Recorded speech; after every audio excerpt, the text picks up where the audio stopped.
Chapter 19. Surprise! The fake guards were taken completely by surprise. Ned and Dave gave them a football rush that knocked the two men over. For a few seconds, Bob did not know what was going on. He put up his fists to ward off anyone who might attack him.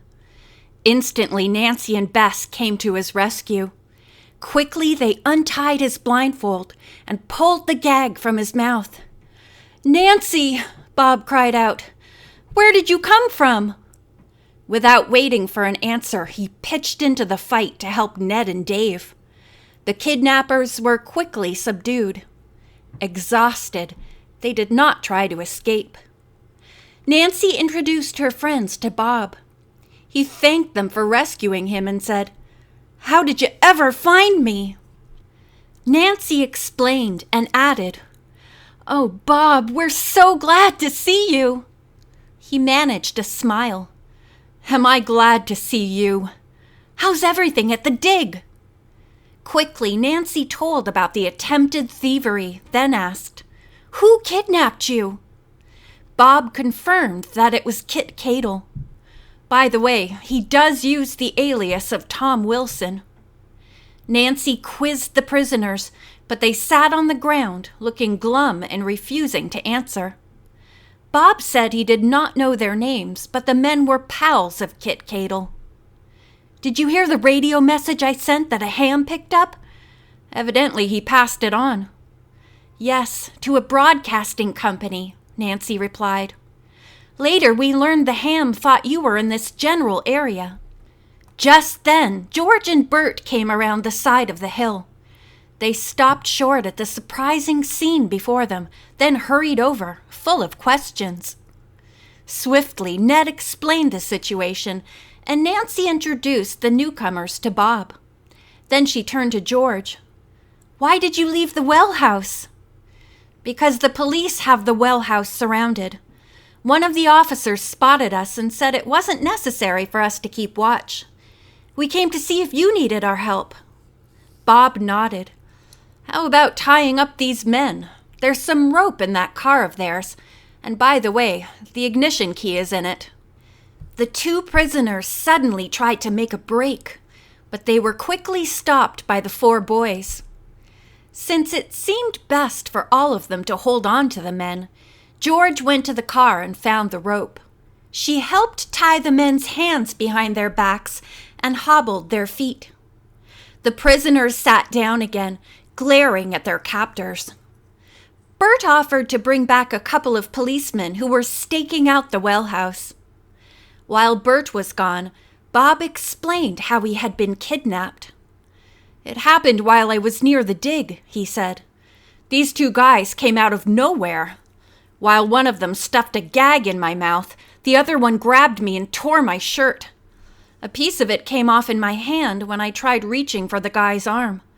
Before they had a chance to tie me up, I pretended to pass out.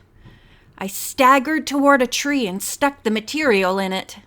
They dragged me away and made me walk in a brook a long distance. The whole time I kept wondering what my capture was all about. Later, I found out Kit Cadle was in back of the whole thing. He was very nervous about being found, so he had these men moving me from place to place in their car. They had another car they had stolen, but were afraid to use it. I told them I didn't know anything about the Hollow Oak, but they didn't believe me. Cadle figured that the message contained directions to a hidden treasure. If he could find it, he would be a rich man. And I guess he also planned to sell whatever he could steal from the dig." George said, "We found the note you left in the well house. Did they keep you a prisoner there part of the time?" "Yes," Bob replied. "One or the other of the two armed guards always kept watch outside the places where Cadle and I stayed. Cadle was away a lot, so I had plenty of time to try figuring out how I could save myself." Nancy was curious about the strange row of stones she had found. "Did you leave them?" "Yes. When the men took me out for exercise, they untied my hands. I spotted the spearheads in a heap. While they were busy talking, I filled my pockets with them. Later, they moved me. When they weren't watching for me a few seconds, I dropped the spearheads onto the ground one by one. Once I tried to get away, but it was hopeless. Bess spoke up. I think you were marvelous to rig up a sending set and get a message out. Where did you find the equipment? Bob laughed. I'm studying to be an electrical engineer, and you'd be surprised at all the odd little things I gathered in that shack where Cadel was staying. I worked on the set whenever he was out. Where is this shack? Nancy asked. I don't know, Bob replied. In the woods somewhere. I was blindfolded whenever they moved me in and out of it. Is he at the place now? Asked Ned. Bob said Cadel had gone off somewhere, but had told the men he would join them later. In the meantime, they were to move me to a new hideout. Cadel caught me sending the radio message last night and figured the police would soon locate the place where we were staying. When is he going to the well house to pick up the ransom? Nancy asked. Sometime this morning, Bob replied. That's all I know. Nancy, did you find the message in the hollow oak? No, she said, but apparently Cadel thinks I did because he made it part of the ransom. Bob shook his head. Cadel doesn't know whether you have or haven't. He just put that in the ransom note in case you had. Anyway, he figures he'll get $5,000. Ned grinned. Is he in for a surprise? Bob laughed when he was told about the dummy sack. Ned turned to the prisoners and questioned them about where they had planned to take Bob. The men remained silent. It doesn't matter now anyway, said Nancy. The police should be here soon. To her dismay, Bert returned without them, saying he could not find any of the officers. I figure they either captured Cadel or are trailing him. After a discussion, it was decided that Bob and Bert would use the prisoner's car and take the kidnappers to the authorities. Bob, please don't go before you answer a few more questions, Nancy requested. Did you ever find out why you were abducted? Yes, Bob replied. 2 reasons. 1, Cadel hoped my disappearance would frighten you off the case. 2, he thought I could give him a clue to the hollow oak. He was sure I had picked up information about it from you. How did he learn the story of the oak? Nancy asked. He overheard the New York detectives talking about it when they were out here, Bob answered. Nancy asked him if he knew one of those detectives had been kidnapped by Cadel. No, but I'm not surprised. Cadel is a fanatic on the subject of the hollow oak. He's determined to find it first and won't let anything stand in his way. I'd say, Bob went on, that because you found both Mr. Armstrong and myself, Cadel will pretty nearly go berserk, Nancy. I'm afraid you are in serious danger. The young detective brushed off the idea. She whispered to Bob, Did you pick up any clues about a hollow oak? Maybe, he replied. I did see something that the men didn't notice. About 200 feet beyond the open field, there's a giant oak. I don't know if it's hollow, but there's a tremendous lump on the trunk. Perhaps something is underneath it.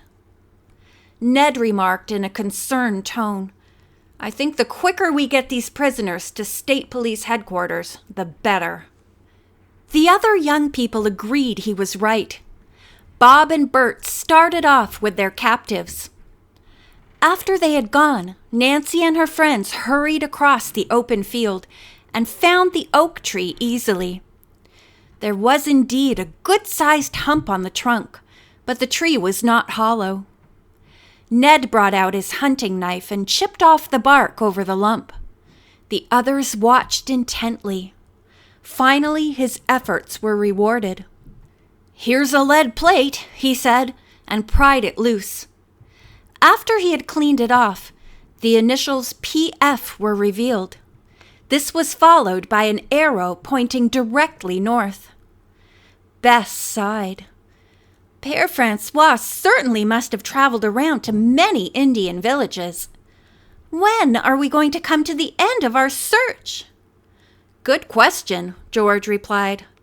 Well, let's head north. The 5 friends walked along silently, watching for a hollow oak. After a while, they heard the sound of a waterfall. In a few minutes, they arrived at the edge of a steep embankment. It led down to a rushing stream which tumbled over a rock ledge. In the wet and shadowy depths under the falls, Nancy saw something which made her heart beat faster. "Look!" she exclaimed. "There's an oak tree wedged under that waterfall. It's being held in place by rocks." "Great!" Dave remarked and added, "Here's the stump on the embankment. The tree must have rotted, then been blown over by a heavy wind. It rolled down into the stream." The whole group was excited now. They realized that if the mammoth tree was rotten at the stump, it no doubt was hollow all the way through. "I'm going down to investigate," Nancy announced. "Not without me," Ned said firmly. He took her arm and the two started down the slippery embankment. A moment later, the earth gave way. The couple lost their footing and slid toward the water. "Oh!" Bess screamed above them. Nancy and Ned managed to break their fall just before reaching the rocky stream. Now they stood up and gazed at the giant oak which reached from bank to bank. They leaned down and peered through a hole in it. The tree was indeed hollow. Could this be the real hollow oak? Nancy asked excitedly. "Let's inspect it," Ned urged. The two waded into the stream and examined the bark. Nancy hoped fervently that if there were a hump indicating an object underneath, it would not be on the underside of the tree. "Here's something," she called out in a few moments. George shouted down, "What do you think?" "Tell you in a moment," Ned replied. "Dave, did you bring along your little hatchet?" "I sure did," Dave replied. He came down the embankment cautiously. George and Bess stayed at the top and kept looking around them to see if anyone were watching. If Cadel had not been captured and were in the neighborhood, he would surely try to interfere.